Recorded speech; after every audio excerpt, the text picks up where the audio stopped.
মোৰ বিশেষ প্ৰতিবেদনত আজি লুইতৰ পাৰত উপস্থিত আছোঁ আৰু এই লুইতৰ পাৰত ক'ত আছে জানানে? সাংস্কৃতিক নগৰী তেজপুৰৰে পশ্চিম প্ৰান্তৰ এইখন বিশাল লুইতৰ পাৰত আছে বৰাকটা সংযোগী বিহংগুৰি মৌজা আৰু ইয়াৰ কাষত আছে গেৰুৱা, বালিকুঠি, টুমুকি আৰু সৈতে সন্নিৱিষ্ট হৈছে ৰঙামাটি পৰা আদি কৰি বেচেৰিয়ালৈকে।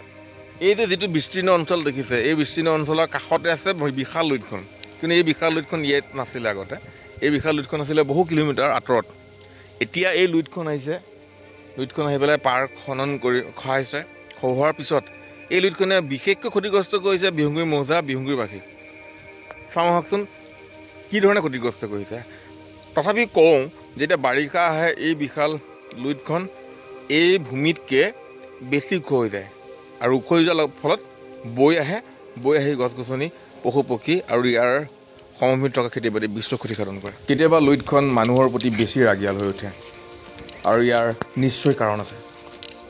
এইখনে একেবাৰে বুকু ভাঙি আহি পাৰ পালেহি। কিমানখিনি ঠাই ক্ষতি কৰিলে?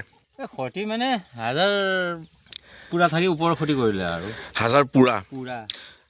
আগতেতো এই নদীখন ইয়াত নাছিলে, কাৰণ বহুত দূৰত আছিলে, দেখিয়ে নাপায়। ইয়াৰ পৰা যাওঁতে মেক্সিমাম 1.5 ঘণ্টা সময় লাগে, 2 ঘণ্টা ইয়াৰ পৰা যাওঁতে। এতিয়া আপোনাৰ নেপথ্যতে আছে সৰুখন নদী, ঘাই নদী খহাই পেলালে। গাড়ী জাহাজ ইয়াৰ পৰা চলে আৰু ডাঙৰ ডাঙৰ জাহাজ। তিনিখৰীয়া চাপৰি, আৰিমৰা, জাৰণি আৰু ইয়াৰ লগত সংযোগী গোটেই ঠাইখিনি খহাই পেলালে। বেৰেঙা হলা মেইনটো আমাৰ এইটো বেৰেঙা হলাই পৰে আৰু এইটো অলৰেডি নাই, বেৰেঙা হলাটোৱে আছে ন। আৰু ইয়াত এতিয়াতো ক্ষতি হোৱাৰ ফলততো আপোনাৰ যিবোৰ আগৰ স্কুল আছিলে চব স্কুল সহায় পেলালে, বিদ্যালয় নাই, মানে পৰিৱেশটো নাই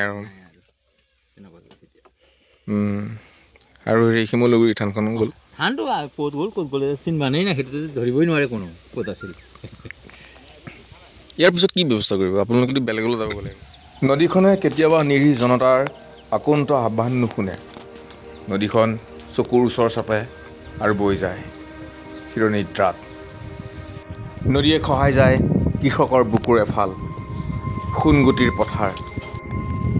পিছত আকৌ এইটো বেৰেঙা হোলা আৰু ইয়াৰ কাষত তিনিখৰীয়া জাৰণি, আৰিমৰা আৰু আমাৰ সন্মুখত সৌখন বিদ্যালয়। বিশ্বৰ খনন হ'ল আৰু ইয়াৰ পৰা বহু মাইল দূৰতহে আমি এটা সময়ত ব্ৰহ্মপুত্ৰ নদী দেখিছিলোঁ। ইয়াৰ পৰা আমি তালৈ যাবলৈ প্ৰায় 1.5 ঘণ্টামান সময় লাগিছিল। আজি এই পৰিপ্ৰেক্ষিতত কি ক'ব আপুনি? আৰু দ্বিতীয় কথা, ইয়াক ৰোধ কৰাৰ বাবে গুৰু দায়িত্ব কিয় গ্ৰহণ কৰা নহ'ল? কিবা অনুভৱ কৰে নেকি? অনুভৱ মানে আমি যিখন ব্ৰহ্মপুত্ৰ দেখিছিলোঁ আজি ইয়াৰ পৰা প্ৰায় 10 কিলোমিটাৰমান দূৰত, আৰু আজি আমি যিখন ব্ৰহ্মপুত্ৰ দেখিছোঁ এয়া হৈছে বিহংগুৰিৰ দক্ষিণ প্ৰান্তৰ তিনিখৰীয়া আৰু জাৰণিৰ কাষত। ইয়াৰ পৰা 10-12 কিলোমিটাৰমান দূৰত আছিলে পূৰ্বৰ ব্ৰহ্মপুত্ৰ। আৰু ইয়াতে যিবোৰ কৃষিজীৱী ৰাইজ আছিলে, তো হাজাৰ হাজাৰ হেক্টৰ বিঘা কৃষিভূমি ব্ৰহ্মপুত্ৰত জাহ গৈছে। বিগত সময়ত আমি বিভিন্ন ধৰণৰ জনপ্ৰতিনিধি বা বিভাগীয় মন্ত্ৰী এই বিষয়ে আমি অৱগত কৰি আহিছোঁ যদিও আজি পৰ্যন্ত কোনো ধৰণৰ ব্যৱস্থা গ্ৰহণ নকৰাৰ ফলত আজিৰ তাৰিখত এয়া চাওক, ৰাজপথত মানুহ থাকিবলগীয়া হৈছে। ৰাজপথত এনেকৈ অস্থায়ী ঘৰ সাজি মানুহ দিন ৰাতি পাৰ কৰিব লগা হৈছে। ইয়াতে বন্যহস্তীৰ সমস্যা আছে, বিভিন্ন ধৰণৰ সমস্যা আছে।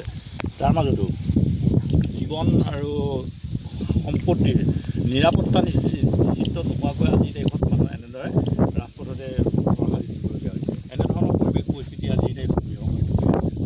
আমি নকওঁ যে মানে কিবা একো কাম হোৱা নাই বুলি নকওঁ, কিন্তু যি কাম হৈছে বহুত পলমকৈ হৈছে। কাম কৰিছে, আমি মানে ক'বলৈ নাযাওঁ যে একো কোনো ধৰণৰ কামেই হোৱা নাই বুলি ক'বলৈ বিচৰা নাই। কাম হৈছে, কিন্তু সেয়া বহুত পলমকৈ হৈ গ'ল। মানে জোৰ পুৰি হাত পুৰি যোৱাৰ পিছত কামত ধৰা হৈছে। আমি আপোনালোকক দেখুৱাব বিচাৰিছোঁ, সেইখন হৈছে জাৰণি LP স্কুল, আৰু জাৰণি LP স্কুলখনৰ কাষত এইখন নদী। এতিয়া জাৰণি স্কুলখন যিখন LP স্কুল আছে এইখন সংকটৰ গৰাহত আছে। যোৱা মাহৰ পৰা ইয়াতে কাম চলিছে, মানে ইয়াতে বান্ধৰ কাম চলিছে।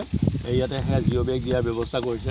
প্ৰথম অৱস্থাত এনেধৰণৰ ব্যৱস্থা হোৱা নাছিলে, নদীত ডাইৰেক্ট জিঅ' বেগ পেলাই দিয়া হৈছিলে, যাৰ ফলত মানে যথেষ্ট পইচা ক্ষয় ক্ষতি হ'ল হোৱাৰ পিছত এতিয়া দেখিছোঁ যে এটা শ্লপিং টাইপ কৰি দিছে, কৰি দি পেলাই তাৰ ওপৰত জিঅ' বেগটো দিয়াৰ ব্যৱস্থা এটা কৰিছে। ভাল হৈছে এই ব্যৱস্থাটো ভাল হৈছে। কিন্তু এই ব্যৱস্থাটো কেতিয়া হ'ব লাগিছিল?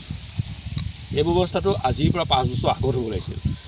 এই 5 বছৰত বিহগুৰিৰ বিভিন্ন প্ৰান্তৰ বৰদুপীয়া, ভালুকে খোৱা, কমাৰ চুবুৰী, পিঠা খোৱা এই অঞ্চলৰ ৰাইজে, নিজ বিহগুৰি আদিকে ধৰি এই অঞ্চলৰ ৰাইজৰ বিস্তৰ কৃষিভূমি ব্ৰহ্মপুত্ৰৰ বুকুত চাহ গৈছে।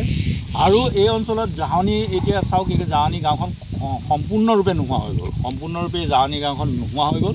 এতিয়া জাহনী গাঁওখনৰ প্ৰায় 3 ঘৰমান মানুহ এতিয়া এনেকৈ ৰাজপথত ঘৰ সাজি থাকিবলগীয়া আছে। তেওঁলোক কলৈকো যাব পোৱা সুবিধাত নাই।